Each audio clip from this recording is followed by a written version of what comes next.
Hello, friends. I'm Nick Laparra, and this is the Let's Give a Damn podcast, the show you listen to when you want to hear from people who are giving a damn and making the world a much better place in so many unique and meaningful ways. Thank you for hitting play. Thank you for showing up this week. And most of all, thank you for joining us on this journey toward leaving the planet much better than we found it. Today, my friends, will be a little different. I haven't done a solo show, a monologue in quite some time. I have COVID. My producer is on vacation, so it seemed like a solid time to do it. And like most of the monologues, I strip away the fancy production and music and fade-ins and fade-outs. I hit record. I talk for as long as I need to. I hit stop, and then I upload it for you. No do-overs. You are getting me raw, unfiltered. So settle down, settle in. I just mentioned that I have COVID. I avoided it for 2.5 years.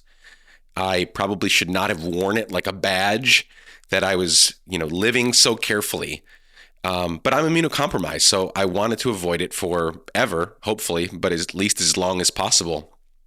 And it finally got me. 3 of us are down in my house right now. 2 of my kids, I have it. My wife and my other kid are trying to avoid it. They're doing a great job. We're all quarantined. But I'm 4 days into a COVID quarantine, and I feel just okay. So I still have a bit of a runny nose. I have some labored breathing because I have really bad asthma. One of the reasons I never wanted to get it, because that was something that was scary to me. Thankfully, with these wonderful vaccines and booster shots, it's been very mild. But because of my runny nose and my somewhat labored breathing, bear with me. You might hear an occasional weird noise. A few things I want to mention before we get into the main chunk of content, what I want to talk about today. 3 things before we get into the main part. First, fuck Christopher Columbus. Fuck him. Yesterday was Indigenous Peoples Day. If you're listening to this when it comes out, October 11, yesterday, October 10, Indigenous Peoples Day. But since some people, and by some people, I mean millions and millions of Americans, since some people still think Columbus sailed the ocean blue in 1492, broke bread with the Native Americans over a Thanksgiving feast like the cartoons showed us growing up, because so many still believe that, here are a few reminders. Christopher Columbus never even set foot in North America. Christopher Columbus never discovered a goddamn thing. Christopher Columbus spent his pathetic life raping, kidnapping, murdering, and pillaging. And the very fact, this really hit me this year, the very fact that Columbus Day was ever a thing, that it ever became a holiday, means that many of you are young, so maybe you didn't get it as much at school.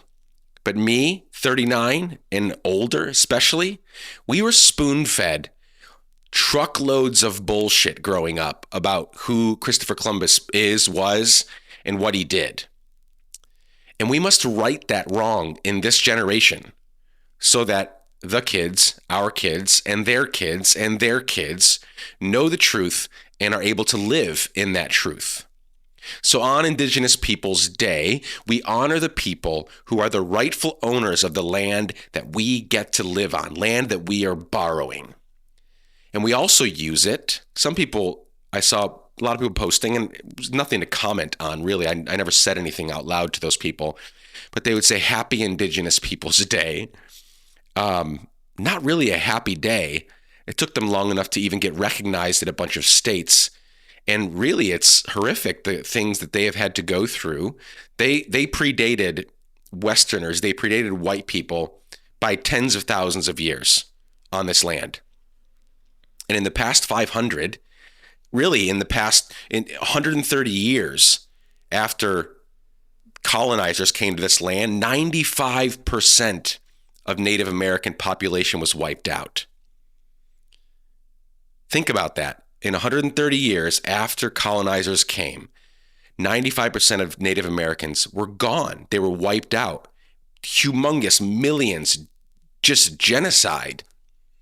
So I see Indigenous Peoples Day as a step forward, but it's not really happy. We should mourn with them for all they've been through and for all they've lost. Second, sorry, I'm going to try to speed this up. I don't want you all here forever. Second, I hope you've been following what's happening in Iran. It's not just news for Iranians, but for all of us. The recent massive uprising that started just a few weeks ago on September 16 or after September 16, when Mahsa Amini was murdered while in police custody. She was, as most of you know, arrested and beaten by the morality police, those enforcing Iran's strict dress code because her head covering was too loose. She was then taken into police custody and never came out alive. Since her death, thousands and thousands of Iranian girls and women have removed their hijabs and cut their hair publicly out in the street, not under cover of night or in their homes. They are leaving their homes in front of the men that they used to be scared of. They are ripping their hijabs off and cutting their hair with scissors, defying those in charge, the men in charge. Tens of thousands have taken to the streets. It's so wild and so encouraging to see this. It's so bold, so brave of them.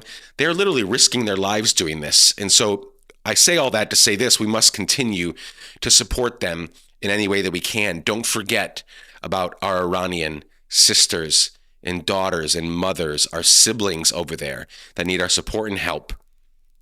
They're going to continue to need it. Third, before we get into the main part of this podcast, 3 books are being released today on October 11 that I think you need to buy. Real quickly, 1 is by a former guest of the podcast, and 2 are by future podcast guests. Now, I'm not doing that because they're associated to the podcast in some way or will be. I'm doing it because these are amazing humans, and these books need to be purchased by you. They need to be consumed by you. They are good. They are great. Number 1, by former podcast guest Fred Joseph, who was on the podcast earlier this year. Fred and his wife, Portia, wrote a book called Better Than We Found It, Conversations to Help Save the World. Out today, October 11. Go get it. Next, Ruha Benjamin, who will be on the podcast in a few months at the beginning of 2023, has a book out today called Viral Justice, How We Grow the World We Want. Get it. That sounds like a let's give a damn thing, right? Viral Justice. Lastly, Reza Aslan. I love him and his family. His wife, Jessica, is a real good friend of mine. She was in the podcast a couple years ago. Jessica Jackley, go find that episode. And she's on the board of directors of the new Let's Give a Damn Cares nonprofit. Reza has a book out today called An American Martyr in Persia, The Epic Life and Tragic Death of Howard Baskerville. Go get it. So here's what I'll say. Consider buying at least one of these books. We must support authors and great books now more than ever for lots of reasons. So many things are going digital, right? So many people are, and because of the overwhelming number, the overwhelming amount of content that is being produced, video, TV, film, audio, fewer books are being consumed than ever before. And so for that reason, and because so many of these great books are being banned by schools and counties and states all over this country, we need to support these authors now more than ever. Okay, friends, I'm going to do something weird today.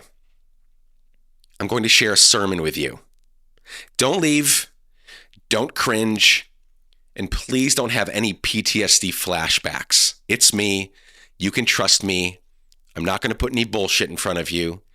But seriously, I do want to share a sermon with you. I just started a residency at a very amazing, justice-forward, very progressive church in Manhattan called Middle Church.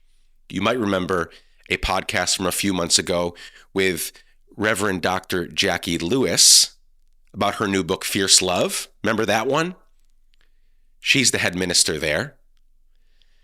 And so I just started a residency. I'm their new entrepreneur in residence. That simply means that I'm going to be helping the leadership, those within the church, those outside of the church, but that are associated with the church.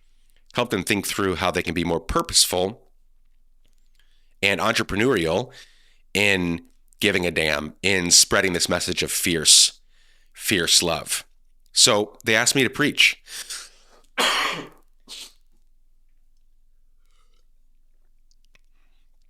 Sorry about that. That might be the first of a few coughs that you hear. I got through like 10 minutes without coughing. That's good. So they asked me to preach. In my past life, for those of you that know more of my story, I preached quite a bit. But I haven't preached in like 6 years. So hang with me for a bit. I've got some notes, but I've also not got some notes. I'm going to try not to go down too many rabbit trails. I think that whether or not you have a religious background or not, whether or not you adhere to the Christian faith or another faith or no faith at all, I think there's something here for us. I really do. This sermon, obviously, because it's me preaching it, it's me giving the sermon, it's going to have to do with giving a damn. It's going to have to do with living a more meaningful life. The title of the sermon I gave last Sunday that I'm now going to share with you is something like this: we work not for our own good, but for the good of the children. We work not for our own good, but for the good of the children. Here goes. I'm going to try to make this sound as not sermon-y as possible. And forgive me ahead of time for some of the very religious overtones for some of you, again, that aren't used to sermons and preaching and all that. But I want to include it because here's another thing that I wanted to say before I begin. My faith is part of who I am. It's also something that I don't always like because of who and what and where and why it attaches me to, right? A lot of shitty, terrible, ugly, horrific things have happened throughout history, and even in the last, few weeks, months, years, have been done in the name of religion, specifically the Christian faith, the one that I happen to adhere to. And so I do enter this very humbly. I'm delighted to share this with you, but I enter this time very, very humbly. Here we go. I want to begin this way. I recognize that I'm going to talk about ideas and issues and even some scripture passages that really need months and years to fully discuss. And I'm going to dump all of it on you in 15 or 20 minutes. But it is what it is. And I hope it won't end here. May you continue discussing these things with me, with each other, with strangers, with friends, over meals, drinks, cigars, coffee, for a long time to come. Because again, I think there's a lot of substance in what we're about to speak of over the next few minutes. The scripture passage that I'm going to use today comes from the common lectionary for that week, not this week, but the week of October 2. It's from Psalm 37, verses 1 through 9. I'm going to read them, and we're going to focus on verse 9. Don't get upset over evildoers.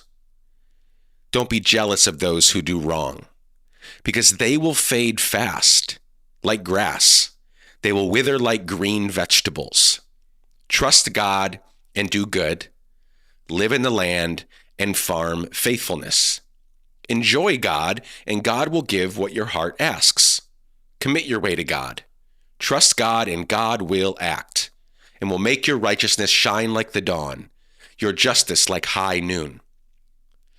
Be still before God and wait for God. Don't get upset when someone gets ahead, someone who invents evil schemes. Let go of anger and leave rage behind. Don't get upset. It will only lead to evil. And here's verse 9, the one we're going to focus on. Because evildoers will be eliminated, but those who hope in God, they will possess the land. They will possess the land. Those who hope in God. Let me say it another way. Those who hope in love, those who hope in justice, those who hope in peace, those who hope for a better world, because those are all parts of God, they will possess the land. Now, this passage seems important for all of life. Lots of good advice, right? Let go of anger and leave rage behind. It will only lead to evil. That's good advice. If you want to live well, do these things, and don't do these other things if you want to get in trouble. It also, I think I said that backwards, whatever. It also seems important to help us process through what kind of vision we share with our children and all children for the kind of world we want to leave them. Now, you may not have any children, whether that's by choice or you're not old enough or you're too old or whatever. This applies to you. And you'll get more context in a few minutes as to why. Maybe you don't think it applies to you. It applies to you because we're all passing some world, some planet down to the children, whether they belong to us or not. And here's the deal. There are many different ways we could approach talking about this topic, but we're going to focus on that. Really, how do we live in a way so that our kids, those who will possess the land, actually get something worth living in? There's another translation of the Bible called The Message. And in that verse 9, it goes something like this. Before long, the crooks will be bankrupt. God investors will soon own the store. I like that word picture. I like that, what that brings up in me. Those who invest in God will soon own the store. Again, how did I describe God earlier? Those who invest in love, those who invest in peace, those who invest in mercy, those who invest in hope, they will soon own the store. Now, let me say this right off the bat. When I read, they will possess the land, I hope your mind doesn't automatically go to Christian nationalism. Now, whether you are Christian or a person of faith or not, you know about Christian nationalism, especially if you live in these United States of America, these exceptionally unexceptional states of America, as I sometimes refer to them. This idea, Christian nationalism, is the idea that we must become a Christian nation and then a Christian world. And if the master plan works out all right, their Christian God will take over and mission accomplished, right? That is what Christian nationalists want. They want a nation, a world where everybody is thinking, behaving, doing the same kinds of things, believing in the same kind of God. That is not what I'm talking about. I don't think that's what the psalmist is talking about when they are talking about they will possess the land. If they hope in God, they will possess the land. Now, I grew up in that weird kind of theology, doom and gloom. They told us that everything, if for everybody that didn't accept Jesus into their heart, that God was going to come take us all away one day, and everybody left was going to burn here on the earth. Therefore, there was a real low view of how we should treat the earth, what we should do with the earth, how we should take care of it. And that's not true, though. That's not what's actually happening. As a universalist, I am a universalist. I believe everybody, every single person gets in. I don't know what in is exactly. I don't think it's the commonly talked about directly from Scripture Christian heaven. I don't think it's that at all. Gold streets, pearly gates, blah, blah, blah, who are floating around and singing all day long. That's not it. I don't know what in is. I don't know what the afterlife looks like, but I believe everybody gets in. Here's why I believe that. Because as much as the Christian God has disappointed me, as much as Christianity has disappointed me, as much as my faith has disappointed me over the past few years, I still believe in the universal love of God. And I believe everybody gets in. Again, I don't know when or why or how or what in even is, but I believe everybody gets in because I believe that the universal love of God is too great and powerful to let anyone go. I believe everybody gets in. And so when I read verses like this, they communicate to me that one day evil will be defeated, love wins, and those who hope in God will own the store, as the Message translation puts it. And since everyone gets in, I think that's really good news. Pause for another cough and a drink of my water real quickly.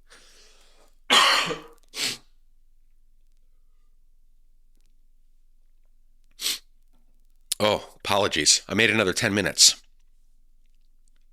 But here's the deal. Right now, we as a society are failing our children in a myriad of ways. And I don't want to get too political or bleak right off the bat here, but we are running out of time to make our future and our planet better for the children. Democracy is at stake in the coming weeks. If you live in the US, you know what that means. We've got some really intense midterm elections coming up. False idols are everywhere. Capitalism is actively ruining millions of lives just in this country alone. We're not going to address global issues right now. But we have multiple billionaires playing a very expensive game of who can get to Mars first, while Flint, Michigan still doesn't have water, clean water. And every day, hundreds and thousands of people in this country go bankrupt because they can't pay their medical bills. They can't pay for that cancer treatment or that life-saving surgery. Things are messed up. Things are upside down. Things are topsy-turvy. Things are really bad. And we're not headed in the right direction, in a good direction for our children right now. I don't believe that in so many ways. So as a whole, we are thinking and acting and eating and talking and behaving in such short-sighted ways. This must change, my friends. It must. And you and I and we are going to be the ones to change it. So before we get to how are we going to do that, because I have a how, let's talk about why. Why we work not for our own good, but for the good of our children. 2 points on why. First, because we all belong to each other. I'm not going to get into the economic state of our country this morning, this afternoon, whatever time of day it is that you're reading this or listening to this. But in my mind, the main reason that capitalism doesn't ultimately work is because it tells us that we are all running separate races. That at the end of the day, it's every person for themselves, and that we are all living our lives in ways that don't affect anyone else or anything else. But this is simply not the case. You and I know that. We know this. And here's what the brilliant Alan Watts, may he rest in peace, said about this. I don't know who I am unless you know who you are. And you don't know who you are unless you know who I am. In other words, we are not separate. We in our environment and all of us and each other are interdependent systems.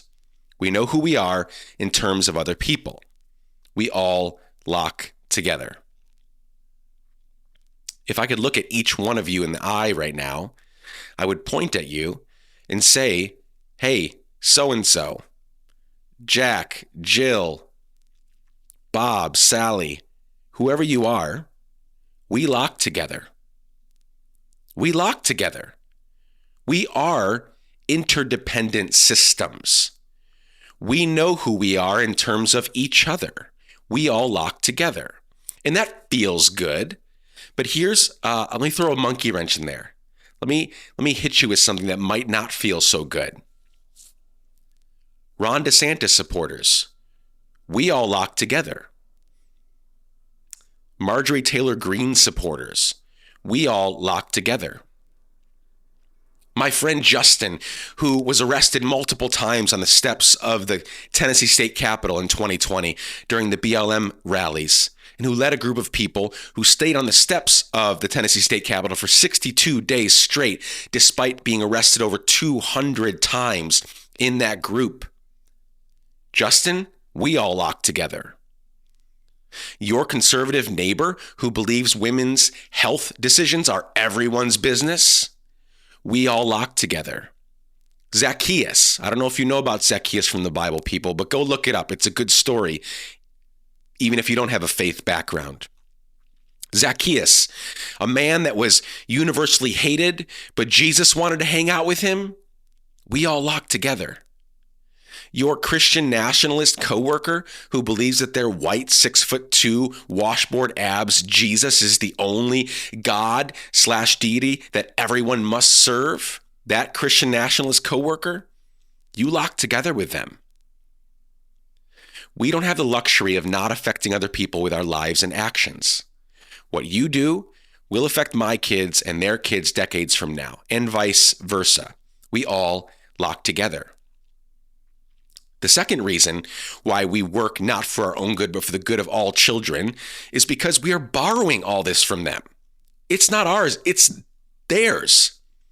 And someday it won't be theirs either, and they'll have to think through what they're passing on to the next generation and the next generation. There's this Native American proverb that goes something like this: we do not inherit the earth from our ancestors, we borrow it from our children. Let me say that again. We're not inheriting this earth from our ancestors. We borrow it from our children. In light of Indigenous Peoples Day, we have so much to learn from our Indigenous siblings regarding how to care for the earth in ways that outlast us by decades and centuries. You've been to the grocery store, right, and seen these bottles of cleaning supplies from a company called Seventh Generation, right? You've seen them, but do you know what it means? Do you know what it means? Do you know what Seventh Generation means? Is it just clever branding? Let me tell you about Seventh Generation really briefly. It's the 1,000-year-old Native American principle that essentially says that in every decision we make, whether it's personal, societal, political, whatever the type of decision we make, we must take into account how it will affect our descendants 7 generations into the future. That's mind-blowing. That is not how most of us think. Now, there's no set time frame for how long a generation is, but most people use the 20 to 30 year range. That means, friends, do some quick math with me here. That means that they run every decision. They're advocating for us to run every decision through the filter of how will this affect our children and their children and their children 140 to 210 years from now. Take quick inventory. Stop for a second. Think about the decisions wherever you're listening to this. Walking the dog, going on a run, on your way to work, on your way from work, wherever you are, at the gym. Think about the day behind you. The decisions you've already made. How to get places. What to wear. What you're eating. Are you thinking 140 to 210 years from now? We do not inherit the earth from our ancestors. We borrow it from our children. So that's the why. Why? Because we all lock together. Why? Because we're borrowing it from our children. Now, what about the how? How do we work in ways that help us think not just about our own shit, our own stuff, our own work and life and, building our bank accounts, but also for generations to come? How do we do that? Here's what we're going to do. The way that we do that is we lead ourselves and our children by example into the future. Children don't need us telling them what to do. They need us showing them how to do it. We need to be training ourselves and leading them, pointing them in the right direction as leaders. Any C.S. Lewis fans listening right now? I'm very aware that Tolkien strongly disliked the Chronicles of Narnia, but I happen to love them. I love C.S. Lewis. I know there's some problematic shit in there, whatever. I've read probably 40 to 45 of his books. I think he's written like 60 or 70. So I love the Chronicles of Narnia. I first read them about 20 years ago. And in The Horse and His Boy, King Loon is talking to Kor, his son, about becoming king. He has twin boys, twin prince boys, Kor and Corin. Kor is older by a few minutes. Kor does not want to be king. He wants his twin brother Corin, who is 20 minutes younger, to be king. Kor doesn't want to be king because, quote, princes have all the fun, end quote. King Loon responds to his son by describing what makes a king a king. Now, I remember reading this, as I said, 20 years ago. I was visiting some friends in Zambia, Africa. I was out there for 6-7 weeks, something like that. It was an amazing trip. We're out in the middle of nowhere. And I brought a bunch of books, but I mainly brought the Chronicles of Narnia to read through for the first time. So if you do the math, I was 19, way later than most people read Chronicles of Narnia for the first time. It is what it is. That's when I read them. 20 years ago now. Pause, cough break.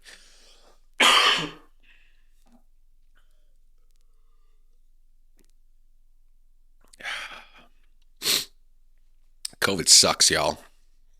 Okay, back to it. So, King Loon describes for his son Kor what makes a king a king. And I remember thinking when I first read these 20 years ago, that sounds not just like a king, that sounds like what makes a leader a leader. And as I've grown up and matured and worked on so many different projects with so many different people, so many good and not so good people over the past 2 decades, I now believe the following that I'm about to read to you also describes parents, neighbors, activists, bankers, teachers, engineers, call center people, stay-at-home dads, nurses, all of you. I think we have a recipe in this story, in this kid's story, for how we can lead lives that will eventually give our kids a planet worth living in, worth living on. Here's what King Loon says. Ready? Again, Kor is fighting it. His dad says, here's what it means to be a king.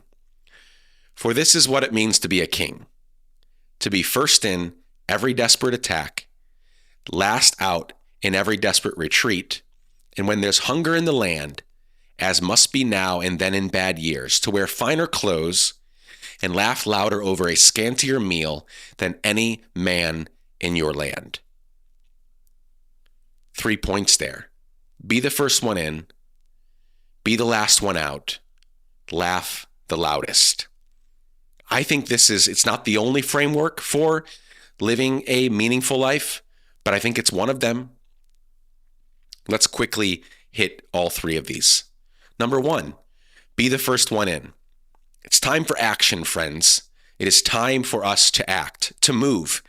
Good intentions are fine and dandy, but action is what is needed now more than ever.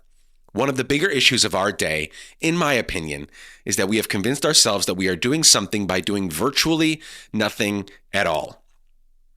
The nothing I'm describing is, for example, waiting around for the next tragedy or issue to happen so that we can tweet about it or post about it on Facebook. Posts, hashtag, rants, or by typing out, in my opinion, what is one of the most god-awful sentiments in the history of ever. Thoughts and prayers. I love the song Walkin' in the Snow by Run the Jewels. I won't share the entire song with you here, but if you can, go listen to the whole thing. And while listening to it, go on your little Google there and type in lyrics for Walkin' in the Snow and read them while you are going through the song. Incredibly powerful. Very, very, very powerful. Here's one few lines from the song that I think help exemplify what we're doing to ourselves. sitting on our couches, typing on our phones instead of actually fucking doing something. Here are the lyrics. And every day on evening news, they feed you fear for free. And you so numb, you watch the cops choke out a man like me. Until my voice goes from a shriek to whisper, I can't breathe. And you sit there in the house on couch and watch it on TV. The most you give's a Twitter rant and call it a tragedy. But truly the travesty, you've been robbed of your empathy, replaced it with apathy. Those are just some of the lyrics. But that is what we do, right? Consume all the fear, then type up virtually meaningless responses from our couches. And that's as far as we go. We feel like we've accomplished something. But friends, in a few weeks, democracy is on the ballot in these upcoming elections. Decency, love, inclusivity, diversity, women's rights, human rights are on the ballot. And in the last few weeks, there have been multiple unprecedented hurricanes causing untold amounts of damage and devastating loss of life here and abroad. So much going on. We've got to move beyond putting our fingers to work on our phones to talk about it online or to talk about it with friends. Less thoughts and prayers, less talk, more action. Number 2, be the last one out. Being the first one in matters. It really does. It takes boldness. It takes guts. But being the last one out in a desperate retreat, as the quote describes it, is much harder. It requires resilience. It requires steadfastness. It requires strength, like lots of strength. We've all seen those videos of athletes overcoming great challenges, right? To finish their race or their obstacle or their game. There's one super athlete, I guess you could call him. His name is Jesse Eitzler. He's an entrepreneur and someone who has taken his body to extreme lengths. Let me preface this by saying what I'm about to describe, I'm not saying everybody should do this. I'm not saying anybody should do this. I'm using it as an example of someone who has built up the kind of resilience, the kind of steadfastness, the kind of strength that I think we're going to need to move forward on lots of these issues in our society, whether it's women's rights or human rights or refugee rights or our prison system or the police or the biggest of all, I think, our climate crisis. So Jesse has done some crazy things with his body. He's run many 100-mile races. Takes an entire day. And in the past, I have followed along on Instagram as his team documents the trip. I'll sit there for sometimes a couple hours on end watching this thing, waiting with bated breath as he gets 50 miles, 60 miles, 70 miles in. Think about that, 70 miles of running. He occasionally stops for a rest and he says, something he not says, mutters like my body is shutting down. You can see his body shutting down, kind of shaking, almost convulsing. And then a few minutes later, he gets up. He gets up because he knows that if he doesn't get up, he is not going to get up at all. He gets up and continues the race and he finishes. And again, it's important to be the first one in, but it's also important to be there all the way to the end in these very big battles that we have right now raging and the ones that we have ahead of us. Anyone can start a race.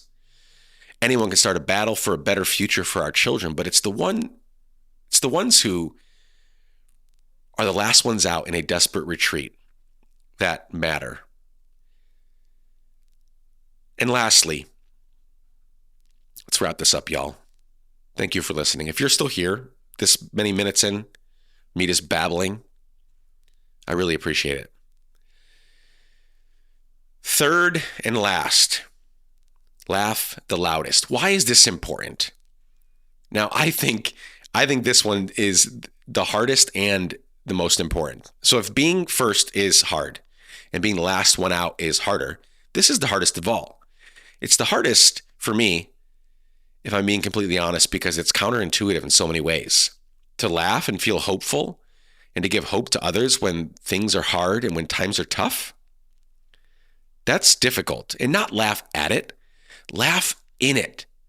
Like hope. Hope is what I'm talking about. And let me say this. I may get in trouble for saying this, but it's harder for rich people to laugh the loudest and to provide this kind of hope. Not saying rich people can't do it, but this kind of toughness, this laughing over, as the quote said, a scantier meal, a small meal, not enough food, not enough water, not enough stuff, not enough clothes, not enough sleep. It's harder to do that when you have everything, when you don't want for anything. And I see this kind of hope, I see this kind of laughter, I see this kind of response much more among the poor. And again, I'm not saying that we all shouldn't make as much money as we can and do good with it. We absolutely should. We need more money being made and put into great projects and people and organizations and things, right? I'm just saying that in all the years that I've spent in dozens of countries around the world, mostly in the developing world, the most sincere hope I've seen are from people who have suffered the most and who lack the most. Jesus himself said in what is commonly known as the Beatitudes in Matthew 5. I'm going to read from the Message again. You're blessed when you're at the end of your rope. You're blessed when you feel you've lost what is most dear to you. You're blessed when you're content with just who you are. No more, no less. One of my favorite scenes from A Christmas Carol is when Scrooge and the ghost of Christmas Present look into the window of Bob Cratchit's house, right? Scrooge's underpaid, overworked, but ever faithful employee, Bob Cratchit, despite having nothing, like next to nothing, they look happy. They treat each other with hope and kindness and love. And the scene that they see looking through that window is, you'd think that they had everything in the world. Herman Melville has this amazing short quote that goes something like this. I know not all that may be coming, but be it what it will, I'll go to it laughing. To win the fight ahead, the fights ahead, the battles ahead, the big issues that we have to storm after and overcome, we must learn to laugh at the enemy, to laugh at evil, to laugh at those that would oppose us, and to laugh because we have hope. Be the first one in, be the last one out, and laugh the loudest. That is, I believe, how we lead each other and all of our children into a better future. These past couple years, y'all, let's wrap up here. These past couple years with COVID, I'm tired. Anyone tired, worried, anxious? God knows. God sees. God wants to help. And the last thing I want for you to do is to leave this podcast today feeling guilty that you're not doing enough. Now, maybe you aren't. Maybe you do need to do more. But I know so many of you are already doing so much. You're busy. You're overwhelmed. School loans, work, multiple jobs, kids, all the things. And on top of that, you're trying to figure out how to give a damn. Here's what I want. I simply want you, us, to consider what I've talked about, the why we should work this way and the how we should work this way, to consider if we are doing what we can with all the complications of life and family and work. Because it's up to us to make sure our kids get a better version of this planet than we got from our ancestors. It's up to us to make sure that the next generation gets to own the store, as the psalmist talked about. I want this for you. I want this for our kids and for their kids and for their kids and for their kids and for their kids. At the end of a church service or mass, there's usually a benediction or a blessing. So I'm going to do that here. I hope it isn't too weird. I think these are good. I always look forward to, when I go to Mass, I always look forward to the benediction, because it's, at that point, we've prayed and we've lit candles and we've heard, great songs and prayers and maybe a short sermon, whatever. And I'm just looking for, man, I know what's out that door. It's a tough world. Things are hard. Things are difficult. And I always look forward to the benediction. It's this last jolt of energy before we leave. So receive this benediction, friends. May God bless us with discomfort at easy answers, half-truths, and superficial relationships, so that we may live deep within our hearts. May God bless us with anger at injustice, oppression, and exploitation of people, so that we may work for justice, freedom, and peace. May God bless us with tears to shed for those who suffer from pain, rejection, starvation, and war, so that we may reach out our hands to comfort them and turn their pain into joy.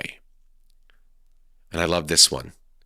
May God bless us with enough foolishness to believe that we can make a difference in this world, so that we can do what others claim cannot be done. Well, there you have it. You heard me preach. You heard me give a sermon. Probably not something you came ready to listen to today, but there you have it. I know that some of that might have been uncomfortable if you're not used to, or even don't like or hate religious overtones. But if you made it this far, I hope it helped you in some way. Let's make sure to leave our planet better than we found it for the kids. Thank you so much for showing up. Thank you so much for spending time with me this week. To find links for everything mentioned in today's episode and to keep up with all things Let's Give a Damn, visit letsgiveadamn.com. Please share this episode with a friend. Please leave us a 5-star rating and review on Apple Podcasts, and please show up next week. We have so many more incredible conversations coming your way.